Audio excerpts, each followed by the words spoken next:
back to Akiko's channel. As I promised on my Instagram that I have Conor here, and we're going to chat about your journey to Islam. Yeah, and I got a lot of questions, but I only will deliver the question to you which is related to our topic today, and it's also not everything because there's a lot.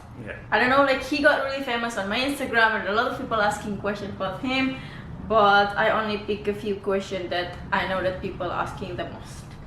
But first of all, how are you feeling? Grand. About being in my videos talking about your journey to Islam? You don't mind to share your journey? I don't mind. I'm really open about it. It's definitely the whole documenting thing is new, but you know, I'm used to being the invisible guy who just kind of, you know, blends in with the crowd, and now Akiko's just like, oh yeah, that's Conor. You got a lot of new followers on your private account. Yeah. But he's not going to... I don't know people. He's not going to be friended on social media if he doesn't know the I'm really person in person, like the people in person. Okay, you don't know the question because I didn't tell you, and so you ready? Yeah. Okay. The first question.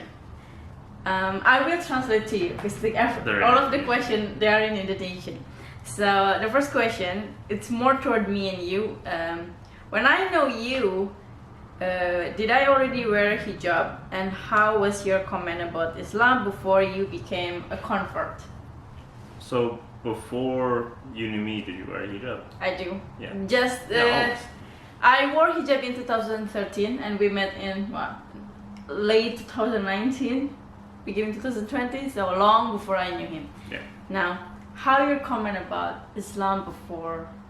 Maybe your view. There was a bit of curiosity because everyone was so against one thing, but it's because in Western media there's a lot of Islamophobia, and the media tends to blow things a little bit out of proportion and throw all the blame onto one group rather than they throw it into the whole, not into just the singular group. So there was a lot of that kind of like, it didn't really make much sense to me that every single Muslim was bad, and I didn't believe it. So it kind of drew the curiosity to learn more about it because, you know, meeting her, talking to her. Okay. Yeah, but it's true. Sometimes, like our perspective, our opinion, our view about something is really heavily influenced by media. But I'm not really big in the media, so it didn't really impact me all that much. I just said that can't be real. Okay. Next question. I don't know if this is related, but she asked why someone can believe or kind of like have faith more into science and technology rather than into its religion. What's your opinion about that? I don't have a doctorate. This is just my personal opinion. So if I insult anyone, I'm sorry. I don't know everything about everything. Yeah. I think some people put more stock in science because maybe they think it's more tangible, and they may struggle with the intangible, so faith can be a struggle for a lot of people. For me, for a long time it was a struggle.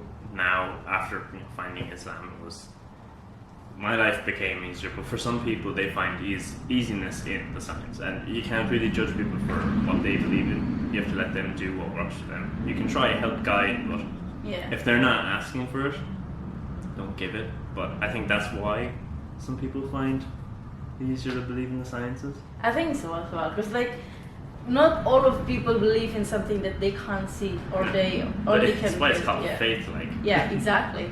But I think that's why people kind of like more into science and technology, because they can see something or they prove something, while it's actually not always like that. No, but like to each their own. You have to allow people to live their life the way they want to live it and do the best that they can and do what suits them best. So I'm kind of like, whatever makes you happy. I'm headed like that. Alright, next question. After you become a convert, can you do praying, like salat, straight away? Or you need to learn long before that? Right. There was a long learning curve. So in Islam, it's do what you can and to the best of your ability, which is, it's great for someone new coming into it because it's like you're a single drop in a massive ocean. It can be really overwhelming. So I did what I could, so I used YouTube and follow along with a guy doing a salah, and I tried my best to do 5 times a day. Like obviously a convert, this is all new, so trying to hit 5 times a day can be difficult, but every time I have a chance to do it, I do it. And it's kind of like, at the moment now, it's kind of like I'd say hitting the base level. You already remember the movement and some of the... I think the easiest part is if you can listen along to it and hit the movements, you're halfway there. It'll give you that confidence boost. But it took me nearly a year to kind of get to the point where I am now, where I'm somewhat confident in what I'm saying. Don't fully understand everything, and still have load to learn, but you can definitely see a progression, and it's one step at a time, and you'll find yourself halfway up the mountain before you know where you are. Yeah, but what I know from him is you already learned how to pray or salat since before you officially convert to Islam.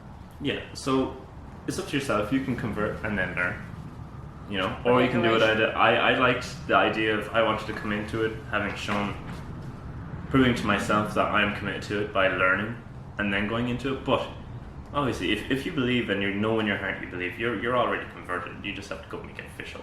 Oh yeah, that's exactly. So like I was already converted for second months, Yeah. And then I went and just made it official by talking to Anastat. Yeah. And there's another question about this. Next question: what makes you sure and firm in your beliefs to become a Muslim? Sometimes you don't know something until you know it, and so I was Christian, and it never, Christian Catholic, tomato. So I was Christian and Catholic, and it never really jived with me. But I was brought up in a Catholic household, and everyone was very supportive. There was nothing wrong with the religion for me. It's just it didn't sit well, and then loads of experiences happened in my life, and I didn't find anything I believed in. And then I kind of started finding my way, and I met you, and I was just kind of like, oh yeah, what is that? And I started to look into, like, obviously I was looking into it before I met Akiko, but then she kind of pushed. When she came in, it brought more into focus, because it was obviously she is Muslim.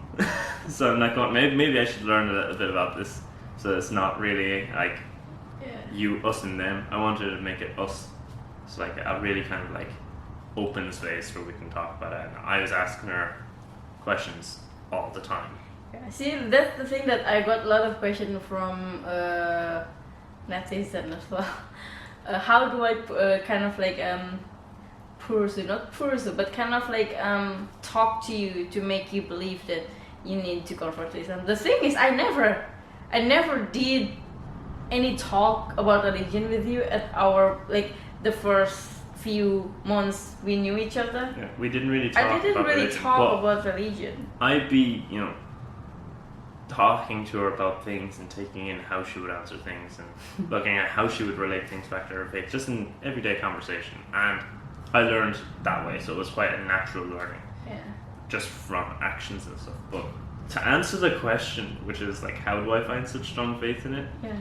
After everything that I have been through in my life, and then hearing bits and pieces of the Quran, it just made so much sense that there is a path that we are all following, that Allah has, put the challenges there because He loves us and wants us to succeed. But the challenges are there so we kind of don't lose focus and keep our center, because He doesn't want us to come. This is my understanding of it, so it's not perfect. So don't take it as perfect. But from my understanding, it's that He is there to guide us, and the challenges are there to constantly bring us back to Him. Yeah, and I think that one day, like, you told me that the more He gives you challenge, or a not problem, but probably a challenge, the more you believe in Him, and then you believe that there's something behind this. But at the end of the day, it is a choice. You have to allow yourself to do it. So if you, obviously, when you're in the troubles and the difficulties, you're not going to find it easy to go to Him. But my advice is do, because for a long time I was struggling with a lot of strife, and then I kept going back to him saying maybe I'll find comfort in it.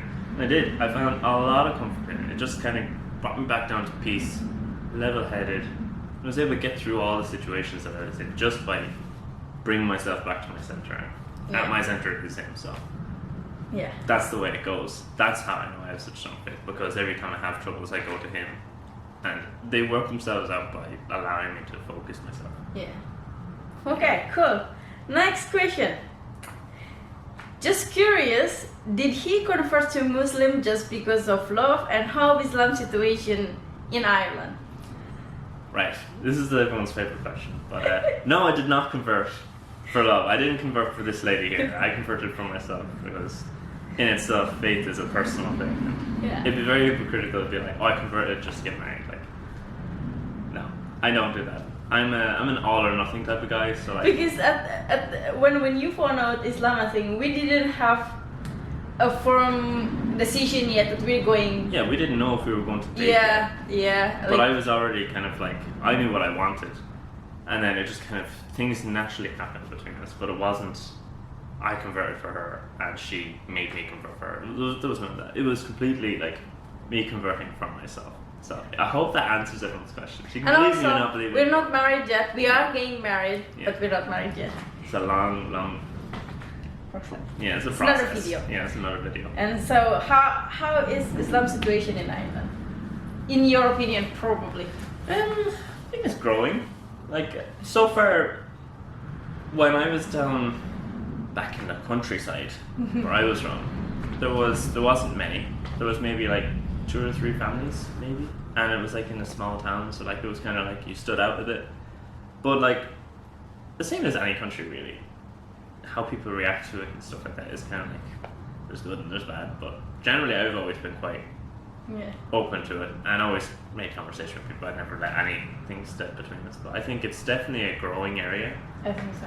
And like, definitely in the cities, the bigger cities, you'll definitely see more of them, and I think most people are kind of open to it. Like, Ireland now is very multicultural. Yeah, very. So it's definitely a lot more open than it was like maybe 50, 60 years ago. I believe so. Yeah, because 50, 60 years ago, I don't think we had half the cultures in here. Because I see it in my point of view, if you guys don't mind, I'm talking. Islam in Ireland is very much growing, and I think it's because of the government regulation. Like, Irish government at some point, they are very open into immigrants, not only to Muslim immigrants, but like to a lot of people. Like, there's a lot of people coming from Brazil, there's a lot of people coming from South American country, and from Philippines, and definitely a lot of people coming from the Arab countries as well. I think that's contribute to the differences, like the various background in Ireland. And Islam is definitely one of the growing community in Ireland, the way I see that. And the next question. MashaAllah, I need to say that. Is he never been thought before you convert to Islam, that Islam is harsh and probably radical? So did I think it was harsh and radical before I converted? Yeah. Well, the media pushed that on people to believe that. I thought there were definitely, okay, I like to look at it like this way. In every religion, they have the people in that religion that definitely give it a bad name. Like Christianity had the Crusades. That wasn't a great time for Christianity, you know? Every religion has its own bad apples. Yeah. So I didn't really see it as harsh. And the religion itself, I knew that there were a lot of things that, I had the idea that there were a lot of things you couldn't do, but after seeing it, there isn't really a lot of things you can't do. There's a lot of things that's kind of like, try not do this, try not do that. And it's not things that are like great, like so alcohol, you know, give up alcohol, don't eat pork. Very easy to do, you know? It's not like you can't walk down the street on this side of the road. You have to make sure that you do something with your appearance every time you enter a building. There's nothing like that. It's not that much of a regulation. So actually I think a lot of people in the media push like the hijab as well. Hijab, so that's a very controversial topic, considering like a lot of people think hijabs are forced. They're not. It's I know. every woman's choice. Every Muslim woman, you can choose to wear it and choose not to wear it. You wear it for your own reasons, and I find them like lovely. I like hijabs. I think they look pretty. So there you go. I think he says I'm pretty. Yeah, I do think you're pretty. Okay, Yeah. we're not flirting here. No. Next question. Where did you get your shahada? Is it in Indonesia? And how do you feel after convert to Islam? I think we answered the second question at the beginning. So I believe so, yeah. yeah. And where did you convert to Islam? Where? Yeah. Dublin. Yeah. Went to the mosque. It's not in Indonesia. No, it's not in. Sadly, we've been trying to travel to Indonesia, and I've been trying since before we were kind of like she was here. I've been trying to get to Indonesia, but COVID has just made it impossible at the moment. Like now it's a little easier, but like there's still such a long kind of quarantine time that you're not really going to have a holiday when you go. Yeah. And I want to be able to, meet everyone, see everyone, kind of experience the country as it is. And like there's a lot I want to see, but I don't want to be stuck in a hotel room. Yeah, like see the current regulation in Indonesia, we need to self-quarantine in a hotel for like 7 days. And I know that we can't really take holidays only for doing quarantine. Okay. Anyway. Next one, this is very interesting.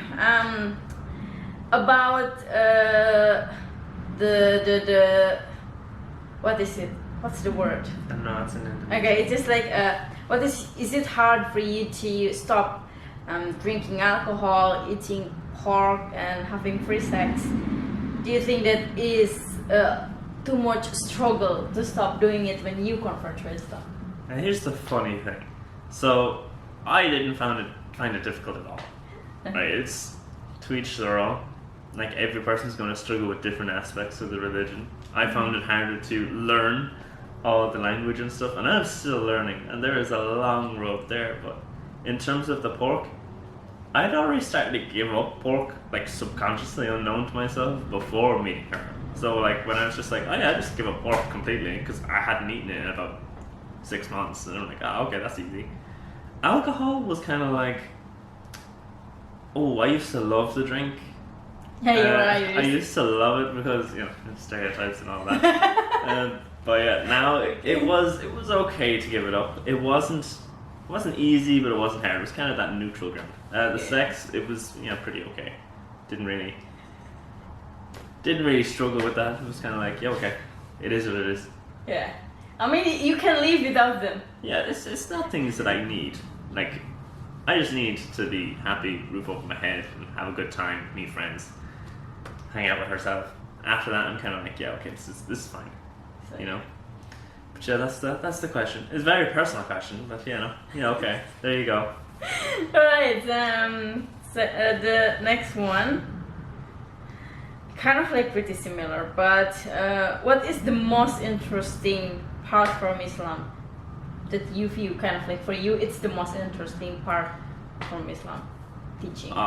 The Islamic teaching. Well, maybe when you're sitting down and listening to a speaker, it is my favorite part of Islam, because they'll go through a certain ayah or a section of the Quran, for anyone who's unsure. All these words I use now, and I'm just like, there was a time when I didn't know what it means, but yeah, there you go. Parts of the Quran, when people like discuss them and break them down, because everything is open to interpretation, which makes it very interesting that in Islam, the Quran is the literal word of God. Yeah. So this is unchanged for thousands of years, unchanged, completely unaltered, because of every Muslim, well, not every Muslim, most Muslims memorizing this, reading it every Ramadan and every year reading it. This thing is unchanged. Whereas when you compare it to like the Bible, which has been revised repeatedly, they can't decide. No, I'm not judging any Christian. I found that for me the most interesting part. Yeah, because it's just like unchangeable, and you're like, this hasn't been changed in years. Like, and it's not even small. It's like, it's a beefy little yoke, and there's like thousands of years this has remained exactly the same. Yeah. To me, that was the most interesting part. But the stories in it are they're the thing. I remember someday like you on our video call, you just kind of like jumped to me. I just read this ayah. Yeah. And you have to listen to me. It's like, okay. So it's normally involves me listening to a guy discuss it and then break it down, and then I turn around to Akiko and just basically regurgitate all of the information at her. She already knows the story, but she's just sitting there like, yeah, okay. No, it's just like fascinating when kind of like I find out that the story that I already knew being told by you, and then you kind of like, oh, that's interesting. Yeah. Well, for me, it's like, yeah. It's the See, that's the thing is, I miss that, you know, like, cause like I've been living like that for your birth, since birth. So I have all the joy of not relearning, but learning everything from the get-go. But yeah, you got the joy for learning everything. I got the joy of relearning it, because like I have to admit it that sometimes like he knows more than me.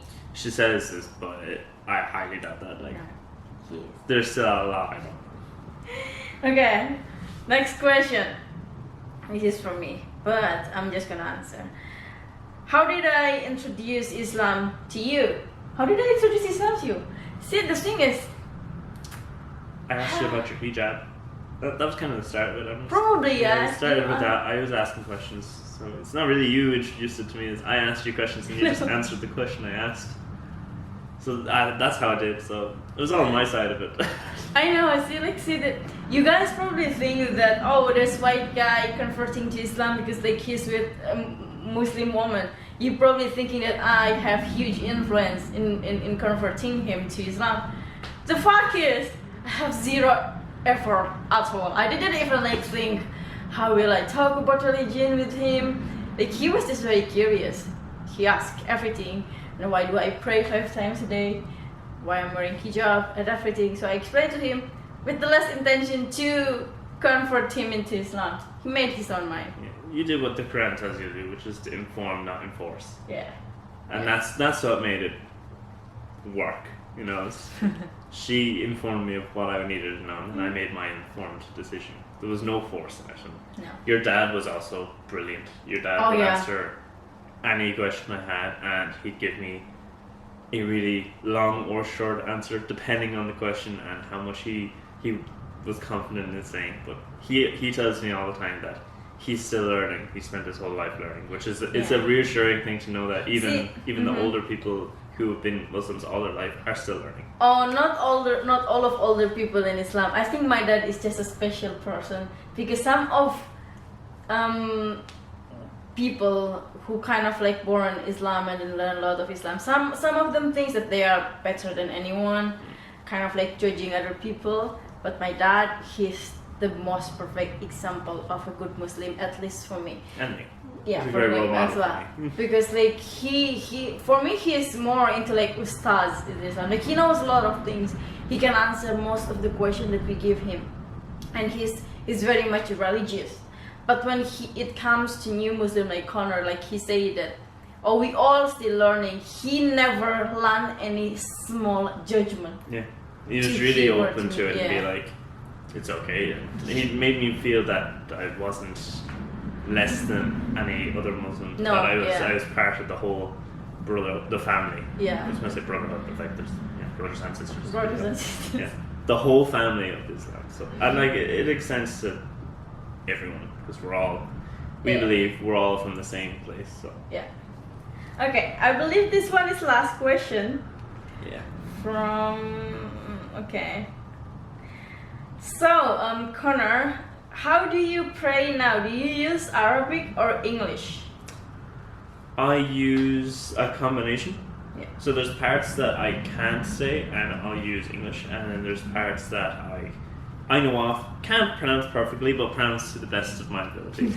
So if you can call mispronounced Arabic, then we'll call. Yeah, I do most of my prayer in Arabic. Yeah.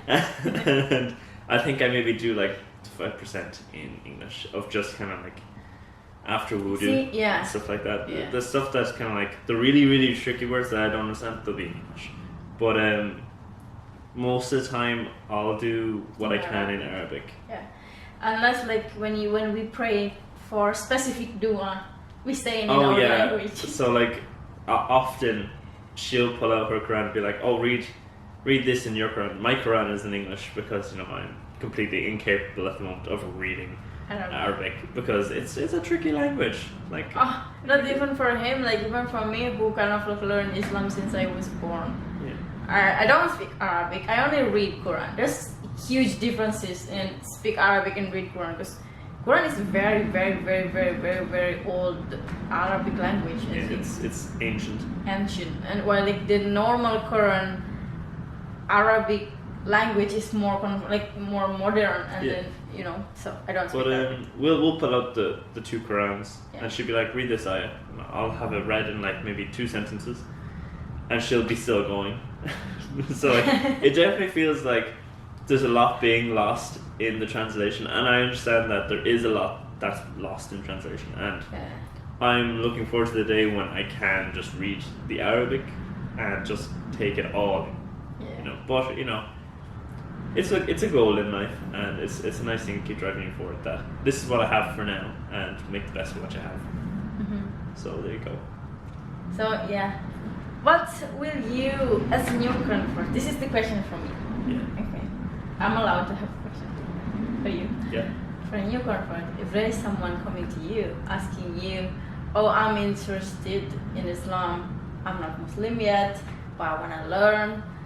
How did you start when you decided to convert to Islam, and what will you suggest to that person?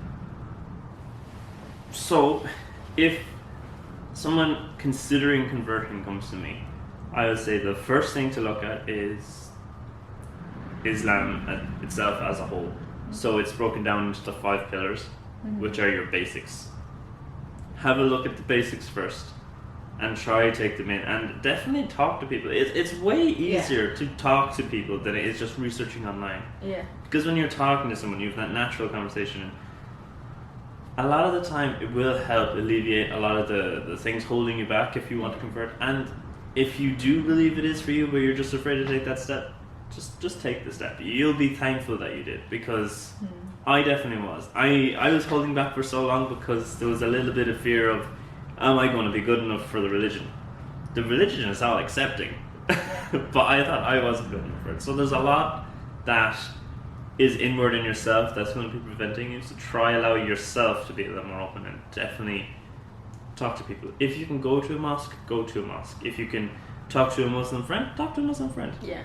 But like, there's loads of places you can But go. I think that is the key. You have to talk to people rather than like study it by yourself. Because sometimes when you learn, especially online, there's a lot of misconception that you need to confirm. So there's a lot of like learning in isolation. It's good for some aspects. So like when I'm studying the Quran, there's parts where learning in isolation is good just to get a general idea. But I'll always bounce stuff off Akiko, off Akiko's dad, off the ustads in the mosque. Just, you want to get as wide a view as you can.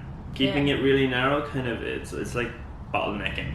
Yeah. You know, you're going to be forcing all this information through a tiny little gap.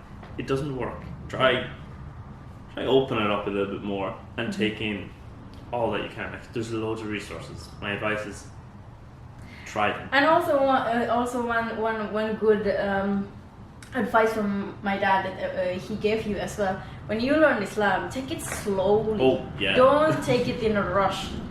One day you came to my dad and said that you want to learn this and that, and then Mary's like, hold on, just slow down. Yeah. So her dad is constantly telling me to slow down, because I'm taking like a marathon as like a sprint.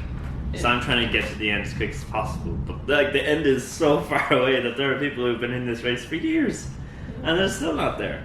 So like, that's the thing. You're gonna have to learn to pace yourself. I found that as I was learning more, I got ramped up and started learning faster and faster. Slowing down helps you really slowly take it in. You know, you're building that information one step at a time rather than 20 steps at once. It makes it a little bit easier. Yeah. So definitely slow and steady wins the race. As old as that statement I think is. that when you learn something, especially it's about your faith, like take your time to kind of like absorb the things that you just learned. You know, everything in Islam is about taking your time. Like your prayer, take your time.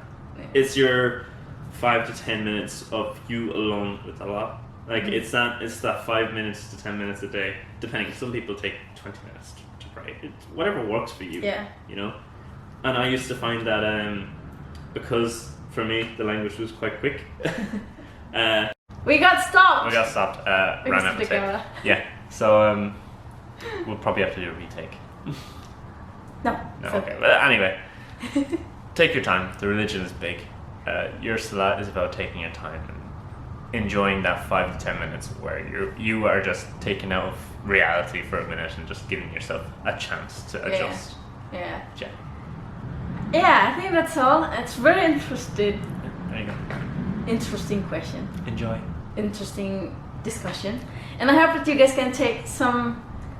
I hope I helped. Yeah, I mean some tiny little bit lessons. I always say that if you can take some lesson from our conversation, do follow us. But if you think that you can't really take anything from us, just leave us. It's okay. To each their own. If what we say doesn't resonate with you, yeah, it's okay. Alright, thanks for watching, and we'll be back again with another topic for another discussions. Oh yeah. And don't forget to subscribe, like and comment. It's weird to ask this really weird. It's up to you. You can subscribe, you cannot subscribe, you can just watch it, you can like, you can comment, whatever you like. This is social media. And that's all from us. Thanks for watching. Bye-bye. Bye.